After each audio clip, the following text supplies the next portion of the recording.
Quel réconfort de connaître le Dieu qui a dit « Je ne te délaisserai pas et je ne t'abandonnerai pas ».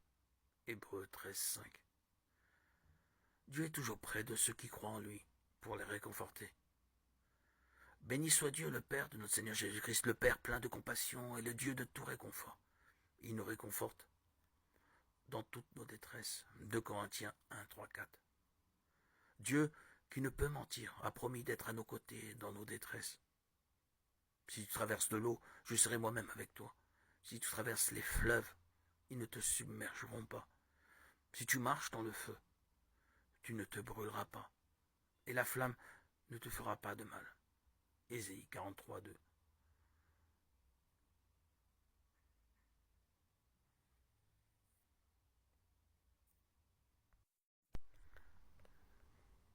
Notre nature pécheresse nous pousse à rendre le mal pour le mal.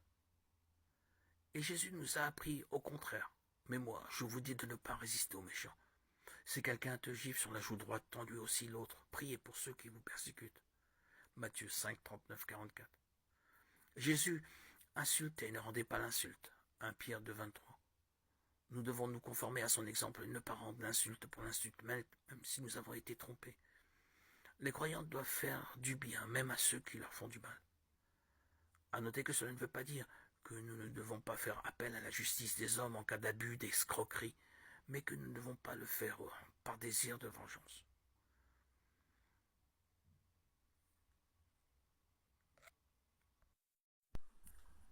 Tu dois savoir que Jésus-Christ est le seul chemin vers Dieu.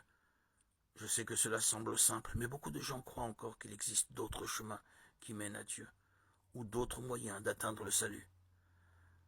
Cette erreur a maintenu les gens éloignés de la vérité de l'Évangile. Jésus a dit qu'il est le chemin, la vérité et la vie, et que personne ne peut aller au Père sinon par lui. Par conséquent, il est nécessaire de comprendre qu'être une bonne personne, croire en Dieu et faire de son mieux pour le servir ne suffit pas pour être sauvé. Il est nécessaire d'accepter le Fils de Dieu, Jésus, comme le seul chemin et moyen de salut pour l'humanité. Voici ce qui est écrit. Le Père aime le Fils, et il a remis toutes choses entre ses mains. Celui qui croit au Fils a la vie éternelle, celui qui ne croit pas au Fils ne verra point la vie, mais la colère de Dieu demeure sur lui.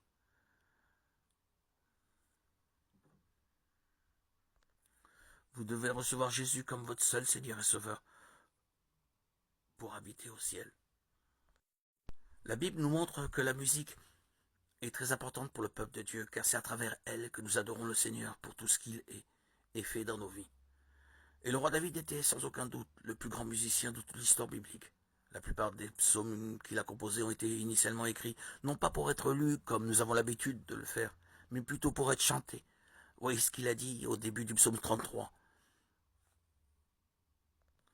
Juste réjouissez-vous en l'Éternel, la louange sied aux hommes droits. Célébrez l'Éternel avec la harpe, célébrez-le sur le luth à 10 cordes, chantez-lui un cantique nouveau. Faites retentir vos instruments et vos voix, car la parole de l'Éternel est droite et toutes ses œuvres s'accomplissent avec fidélité au moment de louange. Pendant le culte, les chansons n'ont pas seulement pour but de préparer le cœur des gens à écouter la prédication. En réalité, cela devrait être un moment unique où nous adorons Dieu de tout notre cœur, sans précipitation pour que cela se termine. De plus, les louanges ont pour objectif de nous aider à mémoriser la parole de Dieu, car autrefois la plupart des gens étaient analphabètes ou n'avaient pas accès aux Écritures.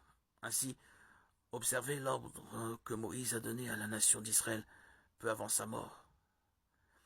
Maintenant, écrivez ce cantique, enseignez-le aux enfants d'Israël, mets-le dans leur bouche et que ce cantique me serve de témoin contre les enfants d'Israël. Alors, si la musique a une fonction si importante qui est d'insuffler la parole dans notre cœur, les paroles des louanges devraient être remplies de versets bibliques et de contenu de la Bible. Cependant, ce n'est pas ce que nous avons observé ces derniers temps. Bien sûr, il existe des louanges très bénies et édifiantes, mais il y a aussi de nombreuses chansons gospel qui vont totalement à l'encontre des enseignements de la parole de Dieu. Et comme si cela ne suffisait pas, beaucoup de ceux qui composent ces chansons tombent dans les pièges tendus par Satan, entraînant des milliers de personnes, des millions, à perdre leur intimité avec Dieu et à s'éloigner de lui, sans s'en rendre compte.